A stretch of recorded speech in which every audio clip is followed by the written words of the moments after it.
Olá, meus amigos queridos, muita paz, que a paz do nosso querido Mestre esteja em nossos corações, que a espiritualidade amiga, boa, que nos ajuda na divulgação da doutrina espírita esteja conosco nesse instante, nos trazendo paz e luz no coração. Eu espero que todos estejam bem.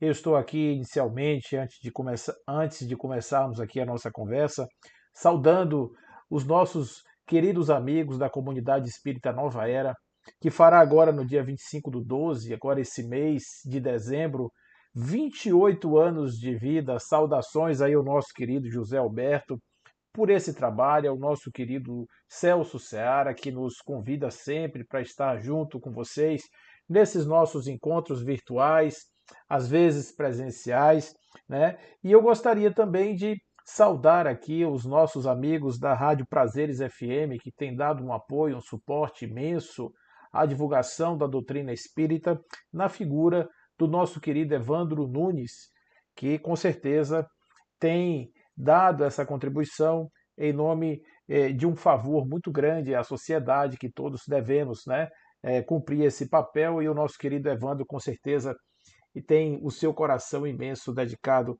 a esta causa. A todos vocês, amigos queridos, um, um, uma vida cheia de luz e de paz, e que nós caminhemos para este final do ano de 2023 com a certeza de um tempo novo, de um momento novo, de um mundo novo que haverá de surgir. O nosso tema de hoje é Jesus, a luz do mundo. Esse é um tema extremamente caro, porque nós estamos trabalhando com ele no cerne da questão. É Jesus, a luz do mundo, o cerne da questão do Evangelho, da mensagem de Jesus, da sua proposta, alvissareira proposta de transformação dos homens, transformação da nossa estrutura íntima, da nossa alma. Então, realmente, a questão da luz nos inspira bastante a falarmos sobre ela, porque nós estamos lidando com o centro fulcro de toda a doutrina do cristianismo, que é justamente a ideia da luz. Essa ideia da luz, ela não é uma coisa nova. Ela não surge com Jesus, porque muito antes já havia aquela ideia de que o haja luz é o ato magnífico da criação e mostra a presença de Deus. Ou seja, quando se faz a luz, tudo acontece. Acontece o universo, acontece o mundo, acontecem as coisas, os seres, os homens vão surgir a partir de um ato volitivo de Deus, que se dá basicamente por um fiat lux, né? Um faça-se a luz. E aí essa ideia da luz, ela povoa o nosso imaginário, porque quando nós temos uma ideia, a associação é uma lâmpada dando a ideia de que é luz. Qual que seria o simbolismo maior disso? Há trevas, e as trevas deixam de ser trevas quando há a presença da luz. Não existe sombra aonde existe luz. Não existe escuridão aonde existe luz. E a escuridão é o lugar onde não há visão. E não havendo visão, não existe consciência, não existe lucidez. Então é importantíssima a simbologia da luz, porque a luz vem trazer essa ideia da consciência, da presença, do pensamento, do sentimento, da própria existência do ser enquanto um ente que pensa, que traz juízo de valor sobre si mesmo. Olha quantas coisas importantes nós temos na simbologia da luz. E é por isso que os evangelhos vão trazer Jesus como sendo esse que na revelação que ele traz, que sabemos que é uma revelação que se sucede à primeira que foi feita por Moisés, aonde ele apresenta o Deus para os hebreus, aquele Deus único, aquele Deus que tem a possibilidade de fazer as transformações da alma, mas Jesus será o segundo revelador, ou trará uma segunda revelação, melhor dizendo, de um Deus mais amoroso, de um Deus mais pacifista, né, menos beligerante do que aquele Deus apresentado por Moisés. A gente sabe que existe toda essa conotação, e Jesus, como o mensageiro dessa mensagem, deste Deus amoroso, ele tem sim uma simbologia de luz, mas existem coisas muito importantes muito singulares que estão na figura de Jesus em sua mensagem, que tem a ver com algo mais do que simplesmente uma aparição. Tem algo mais do que simplesmente um ato volitivo de Deus, uma criação, ou algo que possa ser manifestado na essência ou na existência material. Tem a ver com a própria origem do espírito, tem a ver com a nossa constituição essencial, tem a ver com o nosso papel, o sentido da vida. É muita coisa que a luz encerra no seu significado. Mas a gente vai encontrar diversas passagens no Evangelho, diversos lugares aonde Jesus cita a chegada, a correlação, né, entre a chegada de uma mensagem ou alguma coisa que esteja relacionada a ela e a presença da luz. Vamos encontrar, sobretudo, bastante referência à luz no Evangelho de João, como, por exemplo, João, capítulo 8, verso 12, quando ele diz: Eu sou a luz do mundo e quem me segue nunca andará em trevas, mas terá a luz da vida. Então, observe que começamos aqui por João, e João tem uma característica singular no seu evangelho, porque João ele é metafísico. O que é isso? João não é aquele evangelista que prega uma questão somente moral, ou uma questão exaltando os milagres de Jesus. Não. João ele tem uma necessidade de fazer uma correlação entre a figura de Jesus e a figura de Deus. Então, essa é a missão do Evangelho de João. E quando ele traz essa passagem, que essa passagem, eu sou a luz do mundo, poderíamos pensar que Jesus está assim tendo uma espécie de um surto, de uma egolatria, né? De uma coisa exacerbada. Só tem você no mundo, você é a única pessoa mais importante no mundo. Mas quando ele está se colocando como luz do mundo, ele quer dizer algo como, por exemplo, o mundo tem muitas dores, o mundo tem muitos sofrimentos, o mundo tem muitas dificuldades. E aqueles que andam sem saber, sem entender as dinâmicas do mundo, vão tropeçar nas coisas, vão tropeçar nas coisas do mundo, vão sucumbir às experiências do mundo, porque quando a gente entra numa mata densa, quando a gente vai num lugar que a gente não conhece, quando a gente pisa num solo que nós não sabemos se é sólido, se tem sustentação, se suporta o nosso peso. Imagina, você vai atravessar uma ponte, né, e você não sabe se a ponte tem a capacidade de suportar o seu peso. É claro que ir em direção ao outro lado da ponte sem conhecimento pode resultar em um acidente de graves proporções. Vai que a ponte não aguenta e chega no meio, a ponte rompe, o sujeito cai dentro do rio ou no desfiladeiro. Enfim, pense uma coisa que poderia acontecer bem grave, simplesmente pelo fato da pessoa estar se colocando numa experiência que ela não tem conhecimento. Então, quando Jesus diz: Eu sou a luz do mundo e quem anda comigo não estará em trevas, ele quer dizer que ele traz ensinamentos, conhecimentos que serão importantes para que as pessoas enxerguem os lugares onde estão pisando, não entrem em lugares inóspitos, não corram riscos desnecessários. Olha quantas coisas Jesus poderia realmente nos livrar de sofrimentos se vivêssemos em conformidade com seus ensinamentos. Se nós tivéssemos verdadeiramente assim a compreensão real de que Jesus é de fato alguém que nos inspira, um caminho certo, um destino seguro, nós não teríamos dúvida em segui-lo, em adotar as suas práticas como nossas práticas, porque nós simplesmente estaríamos indo para um lugar muito melhor, um lugar muito mais estabelecido, um lugar muito mais equilibrado, um lugar muito mais organizado do que estes que nós normalmente caminhamos.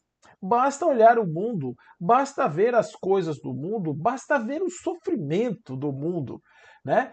Quando a gente vê as pessoas que estão em suicídio, as pessoas que estão em desesperação, as pessoas que estão em crises depressivas, as pessoas que estão passando por transtornos de diversa ordem do campo da psiquiatria, sobretudo, né? E até mesmo as patologias trazidas por uma vida desregrada, uma vida sem limites, sem uma direção segura, a gente percebe o quanto faz falta uma orientação como aquela que vem no Evangelho de Jesus.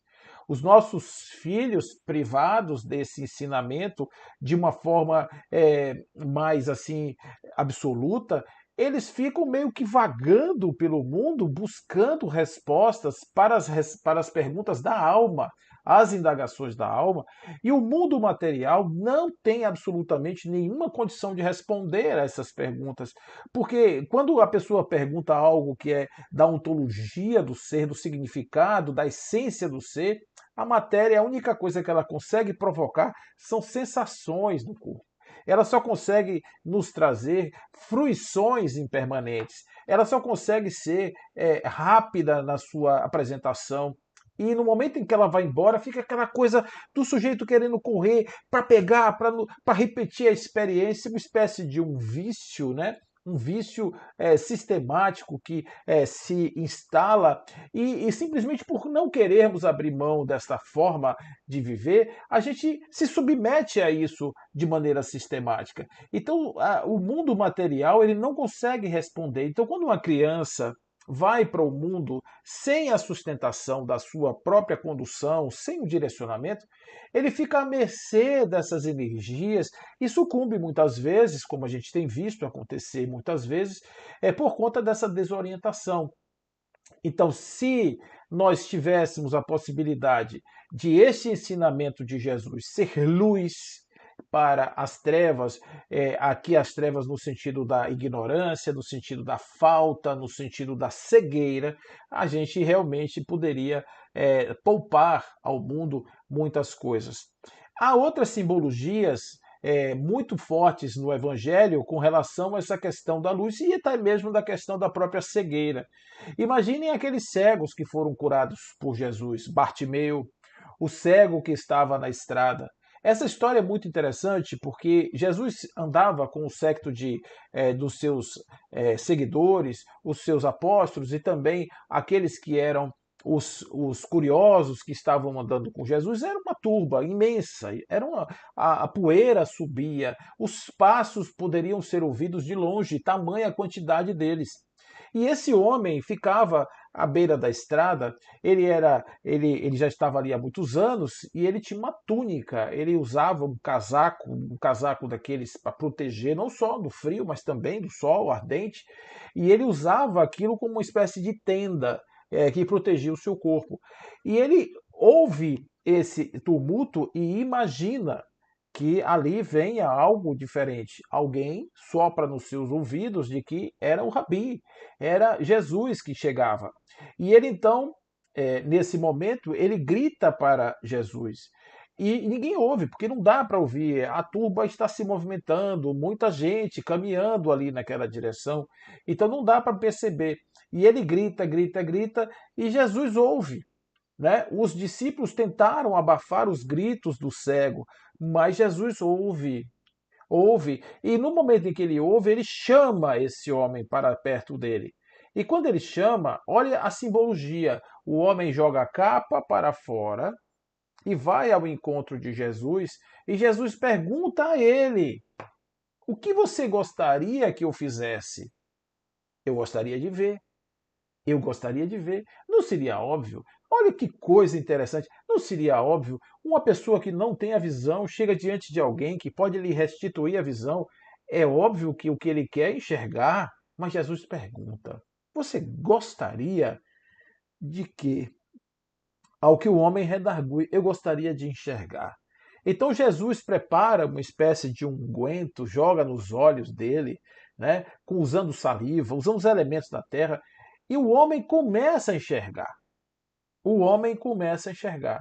Então, essa ideia dessa mudança entre a cegueira e a visão é justamente a simbologia do que o velho mundo, que não tem orientação, que não tem um direcionamento, que não tem uma condução, né? Ele não consegue nos dar as respostas que nós precisamos.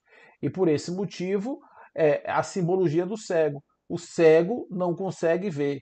Quando ele se aproxima de Jesus e Jesus pergunta: Você gostaria de quê? E ele diz: Eu gostaria de enxergar. Aí Jesus então cura. Porque se ele chegasse de junto de Jesus e dissesse: Eu quero um prato de comida, Jesus dava ele o prato de comida e ele continuaria cego, talvez sem fome naquele dia. No dia seguinte, ele teria fome e ele precisaria de uma outra intervenção de terceiros para poder saciar a sua fome. Mas o que ele pede a Jesus é porque, quando Jesus pergunta o que você gostaria, Jesus está querendo talvez dizer a ele o que você está disposto, né? O que é importante para você, o que faria você fazer algo além do normal que você faz, que é pedir a esmola na beira do caminho. O que faria você, por exemplo, fazer um esforço inaudito de transformação, algo que fosse o seu desejo maior? Porque você está diante de alguém que, teoricamente, poderia tirar você da estrada, lhe restituir a visão, ou de repente curar algumas das suas feridas, ou quem sabe até lhe apresentar a algum famoso da sociedade para que você saia dessa condição abjeta que você se coloca. O que você verdadeiramente importa para você? Eu quero ver. Eu quero ver, eu quero ter a luz, eu quero ter o conhecimento, eu quero poder conhecer o mundo, eu quero saber das cores, eu quero ver as pessoas, eu quero ver a água do mar, eu quero ver a cor do chão, a cor da terra, o verde da manta verde que cobre as montanhas, eu quero ver o céu azul imenso, o amarelo do sol, eu quero contemplar as coisas que hoje a minha alma, aprisionada nesse corpo, não consegue ver. E Jesus então lhe concede essa visão. Bartimeu era o filho de Timeu. Conta-se que, inclusive, ele ficou cego por conta de uma vingança que alguém teria arrancado seus olhos em vingança contra o seu pai, o Timeu, né? Já que ele era filho de Timeu. Há outros cegos também, como os cegos do tanque de Siloé, que ele sai e vai se molhar e Jesus pergunta: O que você vê? Eu vejo árvores, eu vejo homens como árvores, eu vejo sombras. Eu vejo sombras. Já é uma outra conotação do processo da transformação da visão. Porque observe que ele não enxerga diretamente. E aqui a gente vai beber um pouco da própria caverna, do mito da caverna de Platão. Né? O mito da caverna de Platão. Porque no mito da caverna de Platão, o homem que alcança a porta da caverna, ele tem uma espécie de fotofobia, ele tem aquele encharcar de luz nos olhos que faz com que ele não enxergue a realidade. Então, a representação disso são os modelos mentais ainda arraigados, presos na cabeça, que impedem o sujeito de contemplar a realidade mesmo estando diante dela. Então a gente às vezes está diante de uma realidade tão imensa que o nosso modelo mental, a nossa caixinha mental, não consegue apreender, não consegue entender aquilo lá.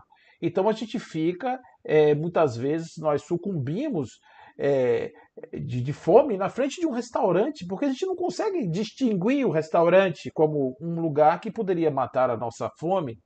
A gente tem muito isso. Então, o processo da transformação é lento, ele não é imediato. Não basta apresentar uma verdade para a pessoa, uma suposta verdade, e a pessoa já sai por aí aceitando de qualquer jeito, porque existe um atavismo.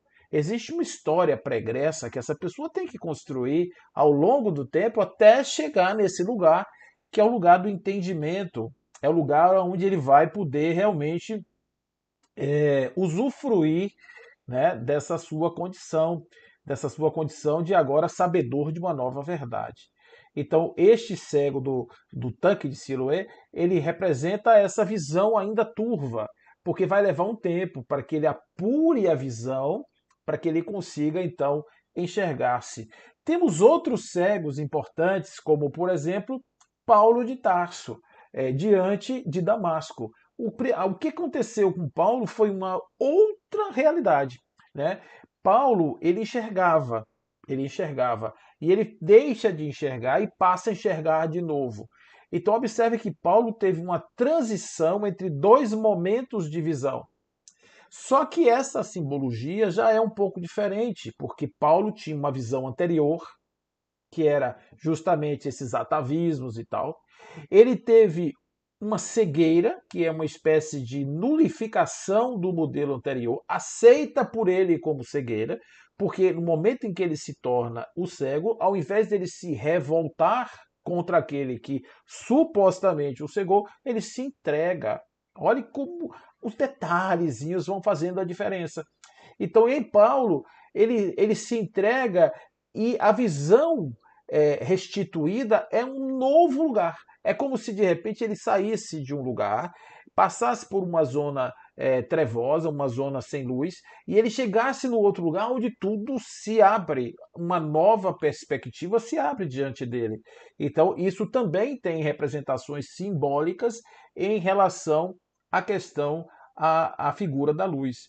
Então, quando Jesus ele acontece na vida das pessoas, a vida das pessoas modifica. A vida das pessoas se modifica. Então a gente vê, por exemplo, a história de Maria Madalena. A história contada pelos evangelhos e também pelas tradições que falam da pessoa, do personagem de Madalena. Madalena era uma senhora atormentada pelos seus demônios, e Madalena então teve a oportunidade de se encontrar com Jesus. O que aconteceu com a vida de Madalena? Uma vida mudou completamente. A vida mudou e Madalena passou a ter uma nova vida. Jesus é uma espécie de pedra de toque, que ao chegar perto de alguém revela uma nova verdade que já estava ali. Ninguém se transforma naquilo que não já carrega potencialmente dentro da sua própria alma. Ela traz dentro da sua alma já um potencial e agora está se revelando ali. Esse potencial está se revelando a partir desse elemento catalisador que é Jesus na vida de Maria Madalena. Mas não só esses, nós temos também Jesus como o transformador de Pedro. Pedro é dificílimo, Pedro complicadíssimo. Pedro, ele no começo ele não consegue entender a mensagem de Jesus, ele não consegue entender o que Jesus falava, não consegue entender as parábolas, nada, absolutamente, nem a sua própria condição. Pedro conseguia aceitar como um homem tão ignorante poderia estar diante de verdades tão sublimes. O que Jesus teria visto em Pedro?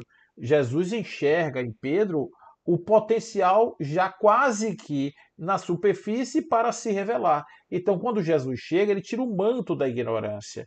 Olha a luz aí, ele tira o manto da ignorância, e quando ele tira o manto da ignorância de Pedro, Pedro sai para fazer o seu périplo já transformado, que é o fenômeno de Pentecostes que transforma Pedro. Ele vai para o templo e tem aquela famosa passagem em que o homem pede a Pedro um dinheiro, uma esmola, e Pedro diz: Eu não tenho ouro, não tenho prata, mas o que eu tenho eu te dou, e oferece ao homem o que ele não conseguia ter na época em que ele começa a andar com Jesus. Ele não tinha o acreditar, não tinha aquela fé que fazia com que ele andasse sobre água, que não fazia com que ele expulsasse os daimônios, que fazia, enfim, as coisas que Jesus dizia assim: até quando eu vos suportarei, homens de pouca fé? Né? Então, vigiar e orar era o tempo todo Jesus ali, eu como professor, cobrando, não durma, você está dormindo, desperta. Então, era o tempo todo Jesus ali no juízo de Pedro, e Pedro se transforma, vira realmente um homem, um trabalhador honrado da doutrina. Mas não só Pedro, André, Tiago, todos aqueles homens simples que Jesus cooptou para a sua empresa, todos eles foram transformados, e não só os que encontraram fisicamente com Jesus. Há também aqueles que foram transformados ao ouvir o som da sua voz, ao ouvir o ressoar da sua mensagem ecoando através do tempo. E aí a gente vai ter Francisco de Assis, a gente vai ter Clara de Assis, a gente vai ter muitas pessoas, Santo Antônio, que na época chamava Fernando. A gente vai ver esse povo todo, os mártires, todos eles na história do cristianismo, todos que foram transformados, eles tinham vidas comuns e passaram a ter vidas especiais depois de terem recebido o toque de Jesus. Luz, né? Se clareia, um novo horizonte se abre diante de todos na medida em que eles percebem que agora a sua vida é diferente, a sua vida é nova. A sua vida agora tem uma outra perspectiva. E eles começam então a reverberar. E Jesus, ele vai trazer na sua mensagem algo novo também a respeito da luz, porque a gente poderia dizer assim, pô, Jesus é a luz do mundo. Então, aonde Jesus estiver, haverá luz. E quem estiver com Jesus enxergará a luz diante da estrada. Isso é uma ideia de uma necessidade constante dessa luz no meu caminho. Então eu preciso que ele esteja presente para que eu esteja enxergando o chão. Eu enxergo o chão a partir dele. Existe esse momento na minha vida? Existe. Existe esse momento. É quando eu sou dependente da figura do nosso mensageiro para que ele ilumine a minha estrada. E eu fico atrás dele. Aí eu crio uma devoção, eu crio uma vinculação a essa figura. É necessária para esse estágio evolutivo. Não tem nada errado aqui, não estou criticando nada, estou apenas dizendo, contextualizando os estágios. Então, os estágios são esses. Né? Há pessoas que lindamente se associam a esse Jesus, lindamente transformam sua vida porque podem enxergar para além os abismos que estavam preparados para a sua ignorância e que agora vão se dissolvendo na medida em que a luz do seu companheiro máximo está iluminando a sua própria estrada. Então ele ilumina a sua estrada a partir da luz de Jesus. É um conceito de heteronomia. Só que Jesus vai trazer um conceito novo. É um conceito novo. Jesus vai trazer um conceito de autonomia, um conceito que vai fazer é, a transformação verdadeiramente, aquilo que vai fazer verdadeiramente a diferença. Então, Jesus, ele vai trazer a ideia de que a luz não está somente nele, a luz está em outros, em todos, bastando enxergar essa luz. Então ele vai dizer em João 12:46: Eu vim ao mundo como luz, para todo aquele que crê em mim não permaneça nas trevas. De novo, reiterando, né, a sua mensagem. Então, Jesus vai fazer isso para poder dizer que há uma diferença muito grande. Mas em Mateus, essa heteronomia ela vai cair, ela vai perder um pouco a sua força, porque Jesus vai dizer em Mateus capítulo 5, versos 14 a 16, vocês são a luz do mundo. Não se pode esconder uma cidade escondida, não se pode esconder uma cidade construída, melhor dizendo, sob um monte.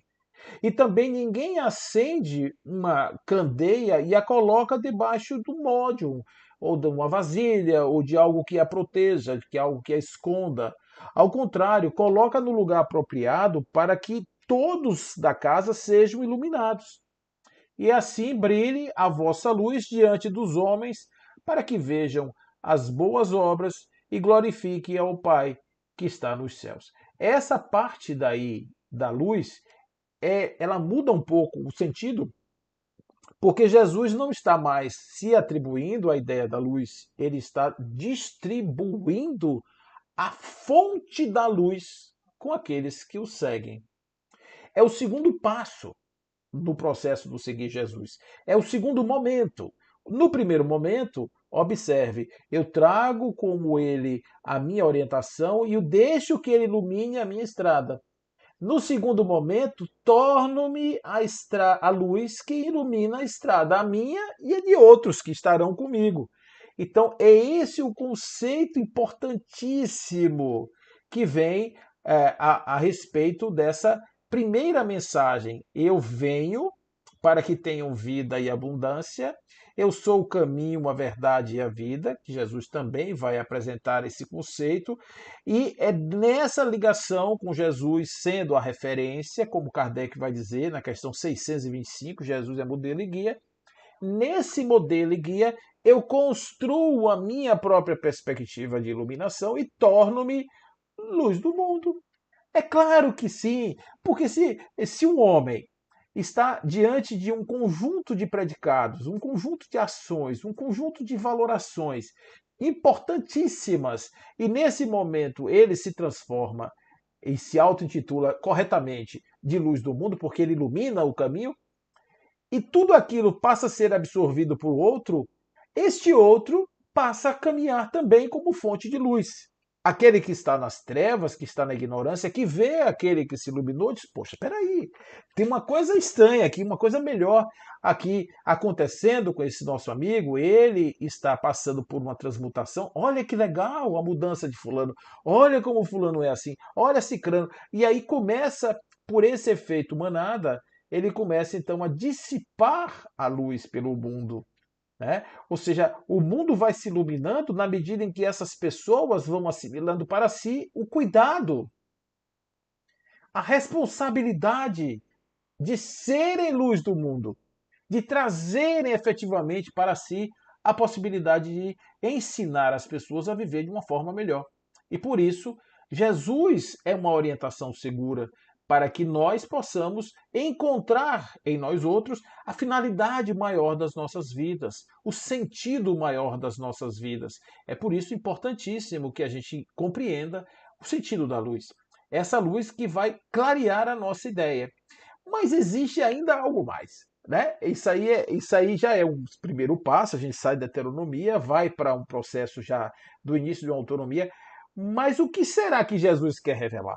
Porque a gente pode dizer assim, ó, se Jesus perdoava, eu vou perdoar também. A gente já sabe que isso não funciona exatamente assim. Porque como é que eu vou perdoar? É? Como é que eu vou fazer o perdão?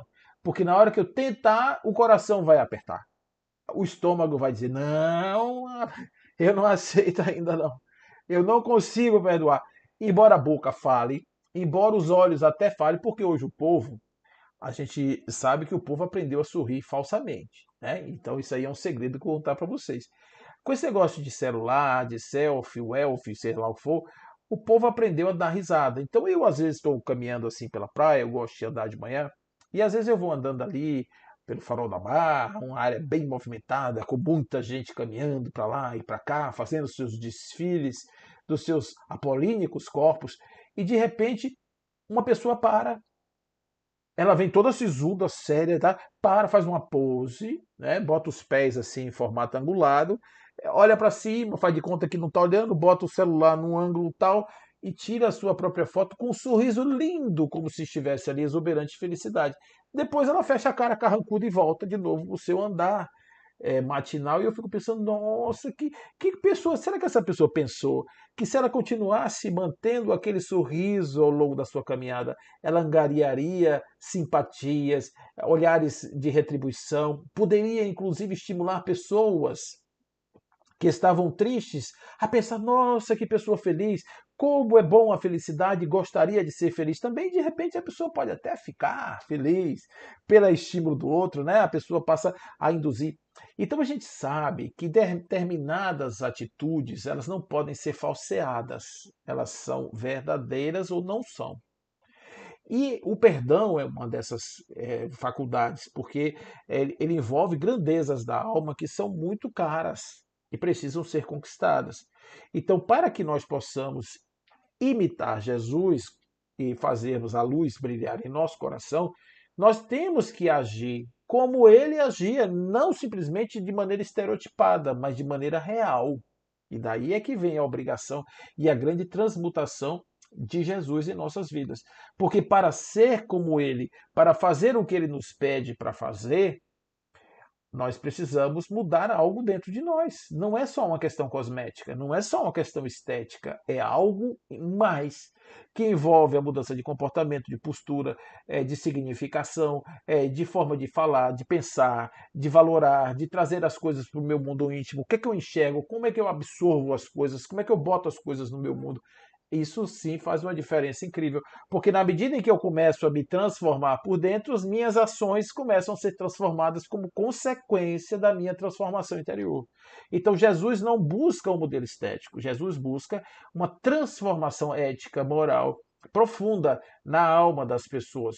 Entendendo o psiquismo, a psicologia profunda, ele traz de uma maneira tal, graciosa, que é capaz de compreender uma mulher adúltera, compreender uma pessoa que está ali numa condição de um roubo, compreender alguém que nunca trabalhou, compreender uma situação das mais estranhas. Ele compreende o nível evolutivo daquela pessoa, mas dá sempre a possibilidade desta pessoa ser um átimo diminuto a mais. Uma coisa a mais. Nem que seja 1 milímetro. A pessoa evoluiu 1 milímetro, evoluiu. É evolução. Evolução não precisa ser de passos largos. Você pode evoluir 1 milímetro. Então, a finalidade da presença de Jesus em nossas vidas deve ter um final, um fim evolutivo. Porque se ficar só no petitório, se ficar só na dependência, a gente não se modifica. A gente fica como criança, pedindo a mamãe que cuide da gente, pedindo a papai que cuide da gente. A gente não adquire essa resiliência para a gente poder fazer a nossa própria transformação. A gente fica sempre dependendo do outro. Então isso não nos ajudaria tanto quanto se nós, ouvindo as palavras de Jesus, dissesse assim: peraí, Jesus. Esse negócio de ser luz do mundo, como é isso aí? É? Como é que eu posso ser luz do mundo? Será que eu vou ter que passar por um momento de cegueira? Será que eu vou ter que passar por um parto? Né? Será que eu vou ter que encerrar essa velejatura desse homem velho para fazer nascer ainda nessa vida carnal um homem novo? O que será que eu preciso fazer? Cada um vai ter seu momento, sua necessidade. O que eu tenho dito assim de forma bem recorrente é o seguinte: nós não sabemos o quanto nós já estamos preparados para essas transformações mais audaciosas. Nós não sabemos. A única forma da gente saber é tentando. Se você tentar e conseguir, é sinal de que sua alma, seu espírito já estava, de certa forma, habilitado para aquela conduta moral e ela não tinha sido aplicada em sua vida ainda por falta de oportunidade. Mas se de repente aquilo parecer distante, relaxe, respire que isso vai chegar. Mas se contente com o que você pode fazer de melhor sendo você ou estando você no lugar que você se encontra hoje. Então, se eu estou no meu lugar hoje, eu não vou sentar numa cadeira, porque eu não consigo, eu sento numa cadeira e espero a vida passar, quem sabe na próxima, e na próxima, e na próxima, e na próxima. Não é um raciocínio muito correto. Pelo menos não é um raciocínio muito saudável. É correto até pode ser, mas não é saudável. Então eu posso ter esse direito? Pode, mas você arca também com as consequências de não tomar as decisões ajustadas. Olha aqui aquilo que a gente falou a respeito de você enxergar a estrada e enxergar com nitidez, para que você não caia nos abismos criados pela ignorância, isso continua. Então, enquanto eu não consigo ser luz, eu preciso da heteronomia, eu preciso da luz do outro para me iluminar. Então, muitos que não conseguiram ainda dar esses saltos ficam sob a égide desses guarda-chuvas evolutivos, vamos dizer assim, que são importantes porque pelo menos estão blindando o sujeito de fazer mais bobagens. O sujeito, mesmo ainda de maneira estereotipada, ele vai fazendo menos bobagens e ele vai nisso transformando a sua vida. E quem sabe, nessa própria existência, ele possa encontrar uma oportunidade de já se revelar como um ser novo, um ser que tem essas faculdades e que essas faculdades possam lhe trazer uma perspectiva, digamos assim, melhor em termos de vida. Mas isso ainda é entender de uma forma mais profunda, porque eu também tenho sido extremamente reincidente, né, nesse comentário a respeito de onde vem essa potência de luz que pode se revelar. Ou seja, se o sujeito pode melhorar, é sinal de que ele já podia antes de ser. Ele só não era ainda por falta de oportunidade, por falta de exercício, por falta de tentativa ou falta de pressupostos, né? Porque isso aí é uma coisa importante também, que um edifício, ele para chegar no 10º andar, ele precisa primeiro das fundações que estão lá embaixo, abaixo do último subsolo. Se não houver fundação, não há o 10º andar, sob o risco de cair. Então, primeiro tem que se começar de baixo, tem que começar dos fundamentos. À medida em que eu vou subindo, aquilo que estava no projeto, aquilo que estava na concepção do projetista, vai se realizando. Mas o prédio em si, ele já existia no momento em que o projetista concebeu o cálculo, concebeu o terreno, concebeu as fundações, concebeu a estética, concebeu as cores, o material que vai usar no revestimento, as plantas internas, tudo. Então, quando ele fez essa concepção, aquele empreendimento ele já existe potencialmente. Ele só ainda não se realizou. E ele vai se realizando na medida em que ele vai cumprindo as etapas adrede combinadas no projeto. Ele vai seguindo o projeto. É como uma gestação, um processo embrionário. Quando o corpo começa a se formar na barriga da mamãe, ele já está em formação conceitual antes, porque ele vai se transformar naquilo que ele já era programado para ser. A mesma coisa acontece com o espírito. O espírito que vai se desenvolvendo, ele se desenvolve porque ele possuía uma capacidade que já estava aqui, um projeto de vir a ser que já existia antes de ser. Né? E o que você vai fazer, basicamente, em termos dessa transição, é fazer com que a sua vida e a sua transformação seja a realização de um sonho que foi antes combinado, foi um antes sonhado. Então, esse é o processo. Então, como é que eu vou fazer isso? Através das reencarnações, através das oportunidades dos relacionamentos da sociedade, através das famílias, através das vidas que eu puder viver e das experiências que essas vidas vão me trazer. À medida que eu faço isso, eu consigo trazer a possibilidade de experimentação e, consequentemente, de evolução. Jesus foi, sem dúvida nenhuma, um grande iniciador nesse estímulo para que nós busquemos em nós mesmos a nossa luz. Busquemos os limites possíveis do quanto eu sou capaz de amar, o quanto eu sou capaz de perdoar, o quanto eu sou capaz de fazer as coisas que eu, teoricamente, posso fazer, só não sei que posso. Porque para saber eu tenho que fazer, eu tenho que testar, eu tenho que estabelecer ali a minha relação. Então, sim, Jesus é luz do mundo. Jesus traz a visão aos cegos, mas não a visão física necessariamente, mas ele traz uma nova forma de entender a vida, uma nova forma de perceber, de significar as coisas. Muitas pessoas andaram pelo mundo, perderam tudo, para depois encontrar na singeleza e na simplicidade o caminho da sua própria evolução, o sentido da sua própria vida. Né? E Jesus vai mostrar isso muito bem na parábola do filho pródigo, aonde lá no filho pródigo você tem aquela história do jovem que vivia na casa do pai, que vivia ali na gastança, na bonança, e o pai, de repente, um dia é surpreendido quando esse filho, que era o mais novo, diz a ele assim: meu pai, me dê a parte que me cabe na minha herança, porque eu vou aproveitar a minha vida. E o pai perfeitamente pega e dá a ele condições materiais e ele vai aproveitar aquilo que ele acha que pode com as condições materiais. Mas como ele está no mundo impermanente, e o impermanente tem como característica justamente o fato de acabar, né? Tudo aquilo que é ligado ao impermanente acaba. E acabou. E aqueles recursos acabaram, os fundos acabaram, o prazer acabou, a satisfação acabou, acabou tudo. E aí o que acontece? Ele começou a sonhar, ele começou a ter vislumbres, sonhos, de que lá na fazenda do seu pai, onde ele morava, de onde ele saiu, os empregados comiam melhor do que ele, se satisfaziam melhor do que ele, porque os empregados viviam sob a guarda de um homem muito rico, um homem muito poderoso. E ele dizia assim: voltarei à casa do meu pai para ser um empregado, mais reles dos empregados. Eu vou ser uma pessoa muito simples, olha os aprendizados, né? Eu vou ser uma pessoa muito simples. Eu quero simplesmente que meu pai me aceite ali no fundo da casa, para que eu possa comer um pouco mais, com mais dignidade. Mas qual é a surpresa dele? Que quando ele chega em casa, o pai está esperando na porta e ele dá um tratamento, como se diz, né, um tratamento VIP para desespero do seu irmão, que é consolado pelo pai, dizendo: você já conquistou as coisas que você precisa ter, que você vai ter, o meu reino já é todo seu.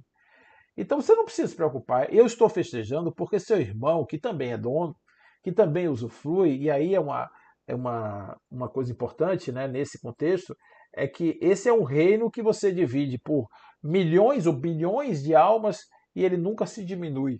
As partes são sempre as mesmas. Não há absolutamente a menor condição de haver diferença na divisão do reino, porque o reino não é coisa. O reino é um estado de espírito que é igual para todo mundo. Então, aquele sujeito estava já no estado de espírito conquistado. Ele não precisa se preocupar, não vai perder nada. Enquanto que o outro, não. O outro estava na ignorância, o outro estava nas trevas e se iluminou, foi encontrado, renasceu.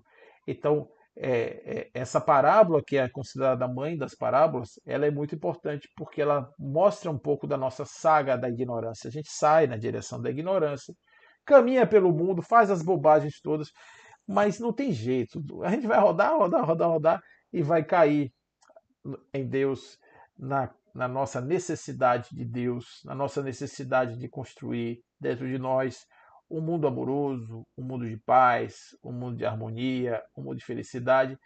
E Jesus nos traz isso.